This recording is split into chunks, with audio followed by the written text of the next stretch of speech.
the first method I'm going to try is the really hot water method. So I put some water in a little pan on to boil, and I am going to just try to see if I can use plastic utensils. I've got some paper towels and my measuring cup there and my infamous tray that you've seen a million times. That's just for a quicker cleanup. I got the water off of the stove and it just came to a boil, so I'm going to pour it in like so. You want to fill it just to the brim of the jar. Already see the wax start to melt. See those little shiny bubbles there.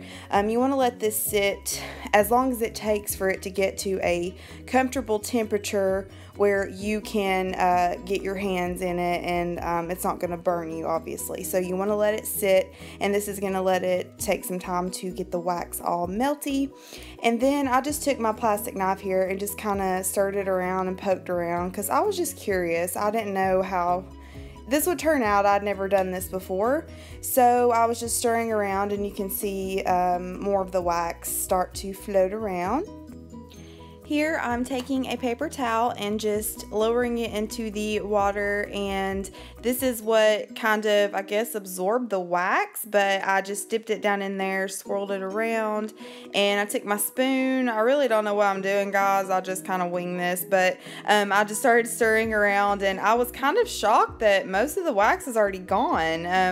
And so I took another paper towel and did the same thing, just kind of twirled it around in there, and you want to throw those away immediately. That's kind of why I had the tray there too, just to get any extra mess so it wouldn't take much cleanup.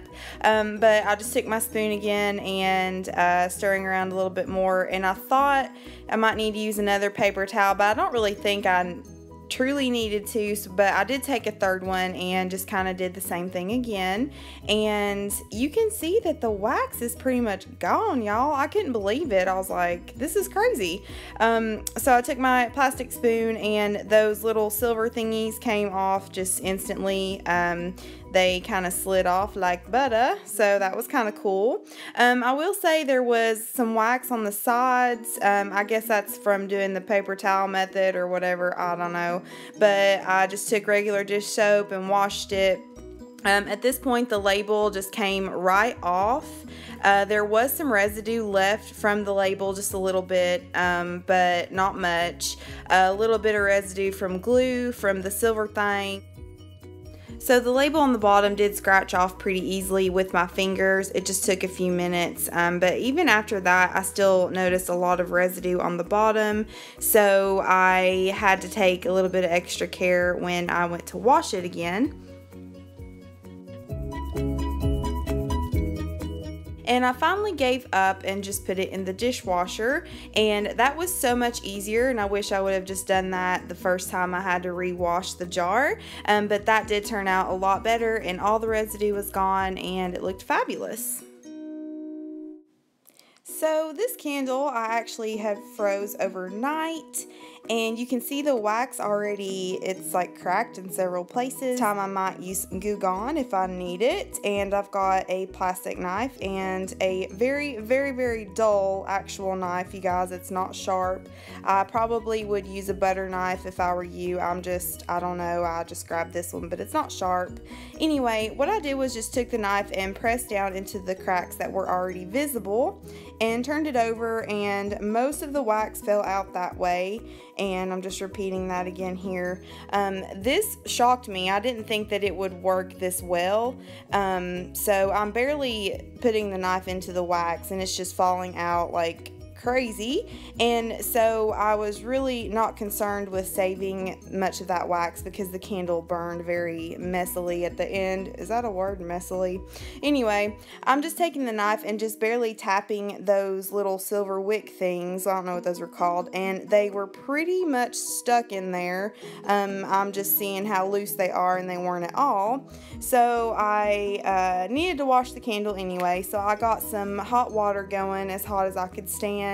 And I don't know why I did this, but you know, it made no sense. I put it in my measuring cup, but I let this sit for about a minute or two, and those silver things just came right out, and that really wasn't that big of a deal. In my plastic knife here, obvi, but this last one gave me just a little bit of trouble, so I had to use just a tiny bit of force to get it out, but it was not too bad. I didn't want to use my fingers because I didn't want it to hurt because I'm a wuss. Anyway, you'll see a little bit of glue left in there, but that came out with my fingers. It just fell off. The label came off smooth like butter. The bottom of the candle had been in some of the warm water from where it was sitting, and I just kind of scraped the edges and scraped off as much as I could with my fingers until I just got bored and I didn't want to do it anymore. So I gave it another bath with just my dish soap and scrubby scrub and yada yada.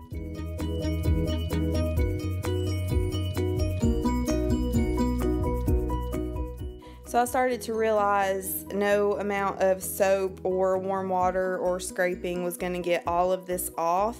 So I decided to dry the candle, and you can see all the glue that's still on the bottom there from the label. And I just used a tiny bit of Goo Gone, and it came off instantly. This Goo Gone, I want to say they have these little bottles at the Dollar Tree. If not, it's very inexpensive. And what I'm doing here is just wiping the whole candle, you know, just inside, just to get any leftover residue or anything off, and it came out beautifully. So I think that the freezer method is the easiest. It was the best for me, doing it that way, and then also using the Goo Gone to get the leftover residue seems so much easier. And as you can see, I used these for lip balm, just random ones, and that's just a little bit of my collection, by the way, kind of embarrassing, but I just thought that looked so cute. And then in the other jar I used for Milani polishes, so in case you went Milani nail polish crazy at the Dollar Tree, there's a pretty way to display them. So I hope you all enjoyed this video, and please give it a thumbs up if you want to see more DIYs in the future from me. And I love you guys so much. I will see you next time. Bye.